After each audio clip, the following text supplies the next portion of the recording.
तो hello friends, हमारा आज का एडिटोरियल हिंदुस्तान का सुरक्षा पर सियासत। ठीक है, तो आज का एडिटोरियल हम लोग देखने वाले हैं।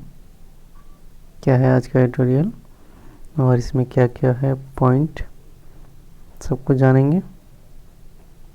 ठीक है, चलिए शुरू करते हैं। बोल रहे सारे मतभेद पर जैसे अचानक ही खत्म हो गए हों। सारे मतभेद जैसे अचानक ही खत्म हो गए हों। मंगलवार को जब पश्चिम बंगाल विधानसभा में महिलाओं और बच्चों की सुरक्षा के लिए अपराजिता विधेयक पेश किया गया तो पक्ष विपक्ष सब एक साथ खड़े दिखाई दिए। विधेयक को सर्वसम्मति से पास किया गया। ममता बनर्जी ने विपक्ष के विधेयकों से कहा कि वे राज्यपाल से इस विधेयक को स्वीकृति देने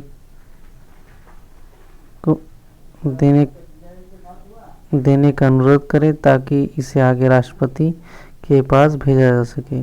विपक्ष के नेता भाजपा के शुभेंदु अधिकारी ने तो राज्यपाल से इसकी अपील भी कर दी।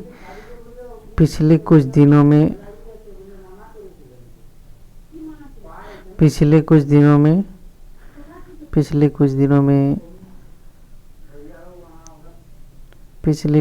में कोलकाता की सड़कों ने एक डॉक्टर के बलात्कार और हत्या के बाद जिस तरह की राजनीति और गुंडागर्दी देखी है, उसके बाद इस तरह की आम सहमति एक उम्मीद बंधा सकती है, लेकिन ऐसा हुआ नहीं। विधेयक भले ही सर्वसम्मति से पास हुआ हो, पर जिस तरह की राजनीति वहाँ दिखी वह किसी भी तरह से आश्वस्त करने वाली नहीं थी। मुख्यमंत्री ममता बनर्जी ने दूसरे राज्यों में हुए बलात्कारों को पूरी फेरिस्त ही पेश कर दी। वो इतनी पर ही नहीं रुकी, उन्होंने प्रधानमंत्री नरेंद्र मोदी, गृह मंत्री अमित शाह और तमाम राज्यों के मुख्यमंत्रियों से इस तर्क के साथ इस्तीफा की मांग कर डाली कि वे महिलाओं को सुरक्षा देने में नाकाम रहे हैं। याद रहे, भाजपा नेता कोलकाता अस्पताल बलात्कार और हत्या के मामले में कई दिनों से ममता बनर्जी से इस्तीफा की मांग कर रहे हैं। मुख्यमंत्री ने सोचा कि इसका राजनीतिक जवाब थोक भाव में इस्तीफा की मांग कर ही दिया जा सकता है। अब आते हैं अपराजिता विधेयक पर। निश्चित तौर पर हमें इसमें कुछ बातें बहुत अच्छी है। यह विधेयक इसे स्पष्ट तौर पर कहता है कि अगर किसी का बलात्कार करके हत्या कर दी जाती है या फिर बलात्कारी उसे पूरी तरह से अक्षम बना देता है तो इसके दोषी को मृत्युदंड ही दिया जाना चाहिए। ठीक यहीं पर हमें थोड़ा रुककर 2012 के निर्भया कांड को याद कर लेना चाहिए, जिसके बाद बलात्कार से संबंधित कानूनों में बदलाव के लिए जस्टिस टी.एस. वर्मा आयोग की स्थापना हुई थी और इस आयोग ने बहुत बड़े विमर्श के बाद बहुत ही कम समय में अपनी रिपोर्ट दी थी।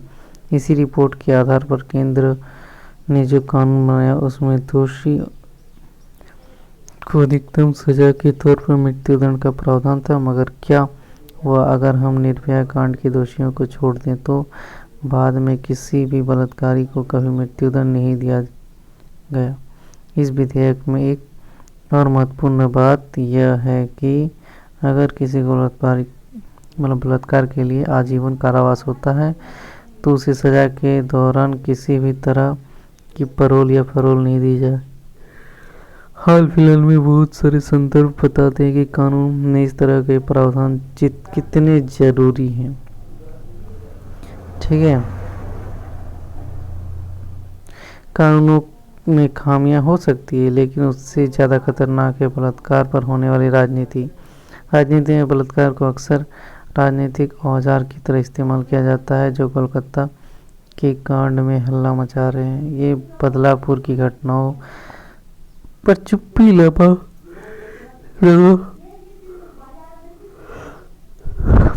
जाते हैं और जो बदलापुर पर चिल्ला रहे हैं वे कोलकाता की वारदात पर कुछ नहीं बोलते। बलात्कार की वो वारदात के बाद जनता का गुस्सा राजनीति के इन आरोपों प्रत्यारोपों के आगे दम तोड़ देता है। बलात्कार पर राजनीति नहीं होनी चाहिए, इसी लेकर कोई आम सहमति बनाने की कोशिश क्यों नहीं होती, कड़ा बताएं। और अगर आपको एडिटोरियल अच्छा लगा है तो अच्छी बात है, वीडियो को अप्लाई कर सकते हैं। Thank you. और वैसे एडिटोरियल आपको चाहिए तो कमेंट में बता सकते हैं, और इसका अगर वीडियो देख चाहिए तो टेलीग्राम लिंक एक अगर बोलिए तो देंगे, ज्वाइन कर लीजिएगा। Thank you.